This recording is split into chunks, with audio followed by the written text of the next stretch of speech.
Education. America's school system has been stuck inside the same structure, but that world has begun to change. By embracing the best ideas from a myriad of disciplines, we are transforming the shape of education. Welcome to MASH Ed Up. Reimagine education.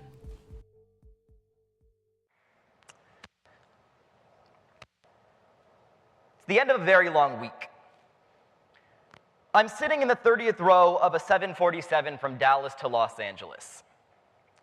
The captain has signaled our final descent. My seat back has returned to the upright position.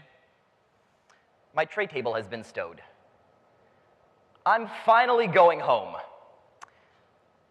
when a gurgle under my seat buckle tells me that lunch is gearing up for a second appearance.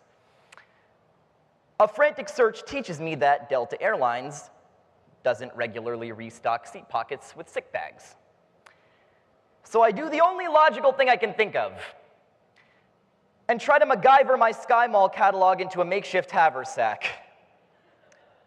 But before I can crease the outside edge, my body betrays me, which means that I'm sitting there, wearing my stomach acid as a loose tuxedo, while the entire plane, including the hot girls across the aisle, whisper and gag, necks craned as we make our torturous descent into LAX, and then as the entire jumbo jet deplanes slowly around me.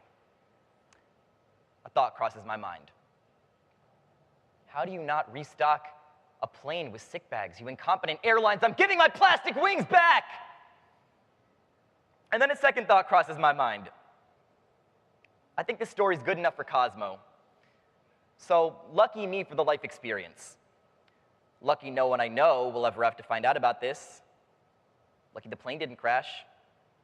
Lucky for planes in the first place. I mean, if I'd thrown up on myself in a covered wagon, some settler would have been all like, hey, we broke a spoke a mile back, and if you don't quit sulking and help push, you might not be able to ford this river before nightfall, in which case you're going to smell mighty good to the grizzlies. So lucky the atmosphere puts planes on its back. The air's so thick it bumps against our ears, that's how we hear. Lucky there's so much carbon around. Lucky for granite. Granite has done big things for us. Lucky conditions on this planet were perfect for life cocktail to turn a couple of atoms into an amoeba, into a cheetah. Lucky that one monkey finally got his act together and turned into a dude. Don't forget the vocal cords, the lungs. Lucky the opposable thumbs, the disposable mans, the glands that make lanolin and lambs, dismantled ham radios and bands that make videos for jams that are witty odes to brands, and lucky for that one reunion on Cape Cod where I first began to understand my father's side of the family. Some say if you listen close in those old wooden hallways, you can hear the ghost of Woody Allen groaning at night. I'm not dead yet, you schmucks. The living. They gather around the dining room table, sharing, showing class, saying, lucky, lucky, lucky my ass. You call this lox? Fresh water, salt water? Neither, you lie. The salmon's so dry it must be the kind that they catch in the sky.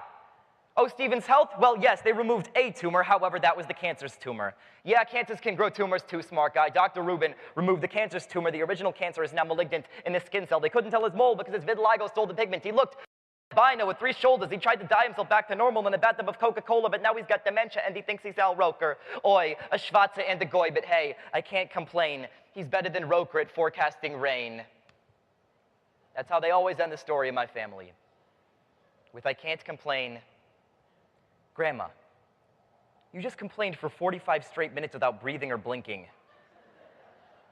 The nice girl's trying to take our drink order. If I could get a word in edgewise, I'd say lucky the stomach flu. Lucky that 2-month itch I'd rather not talk about. Lucky, because perfectly healthy is not a neutral state. Perfectly healthy is perpetual full-body euphoria, but this is my father's family, and my complaining about their complaining is both concrete proof that I'm one of them and an unfair generalization of a proud people. Take my dad. You know, luckily, he never caught a zip gun ricochet to the face, but if you lean in close, you can see a little blue dimple on his chin from 4th grade, sometime in the 1950s when, trying to figure out how to get ink into a ballpoint pen, he accidentally slammed the Bic into his jaw, tattooing himself for life. And lucky he did, because that wasn't a ballpoint pen at all. It was a flagpole. 10-year-old Paul Norman Watsky was claiming that little patch of skin for himself and has held his ground even as this unfamiliar man creeps up on 70 around him. I can see it in my dad's eyes every time he laughs at one of his own idiotic puns. Every time he laments the overbearing Jewish mother that made him want to tip out of his Manhattan apartment window like a potted plant. And lucky he backed away from the edge, and not lucky just because his reproductive equipment was the genetic key to my eventual existence, but also because smiles are delinquent teenagers. They like to gather in large groups. They leave marks on the walls of your face to tell you of a life well lived. They're hard to get rid of, but once they're gone, you wonder why you've pushed them away. You wander into their dusty old rooms at night, hold back tears at the edge of their bed, and sit there rocking back and forth, thinking lucky the bend in your box spring that sent two strong swimmers into the world as decent sons.